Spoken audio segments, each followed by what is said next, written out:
మనలను కలత చెందించాలని, మనము విశ్వాసములో సాగిపోకూడదని, ప్రార్థనలో లోతుగా వెళ్ళకూడదు అని, వాక్య ధ్యానములో ముందుకు సాగకూడదనే అవాంతరాలు, సహవాసముకు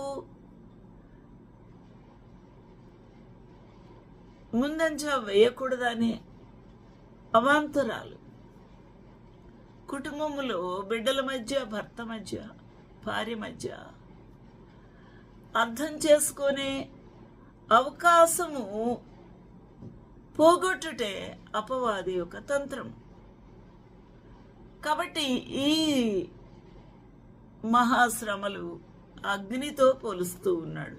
అంటే కాల్చివేస్తాయి మన ఆత్మను, మన మనస్సును కాల్చివేస్తూ ఉంటాయి. అవి మంట సెగకు మండుతూ ఉంటాయి, శరీరానికి కాలుస్తూ ఉంటాయి, కుటుంబానికి కాలుస్తూ ఉంటాయి. వేదన, డిస్టర్బెన్స్, రెస్ట్లెస్నెస్, అన్రెస్ట్ క్రియేట్ అవుతుంది. ఇది మానవ జీవితములో విశ్వాస ఎదుర్కొంటూ ఉన్న శ్రమలు. అగ్ని వంటి మహాశ్రమను గురించి మీకేదో ఒక వింత సంభవించున్నట్లు ఆశ్చర్యపడవద్దు. ఇక్కడ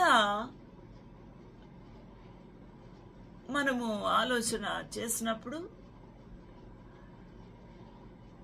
ప్రవీణ్ పగడాల భక్తుడు తన యొక్క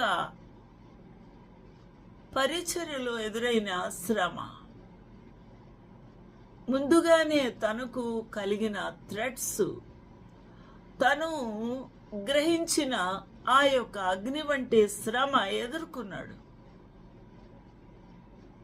ఆ యొక్క శ్రమలలో కూడా ఏ మాత్రం కూడా వెనక వేయకుండా ముందంజే వేసి దేవుని యొక్క పరిచర్యలో, దేవుని యొక్క సువార్తలో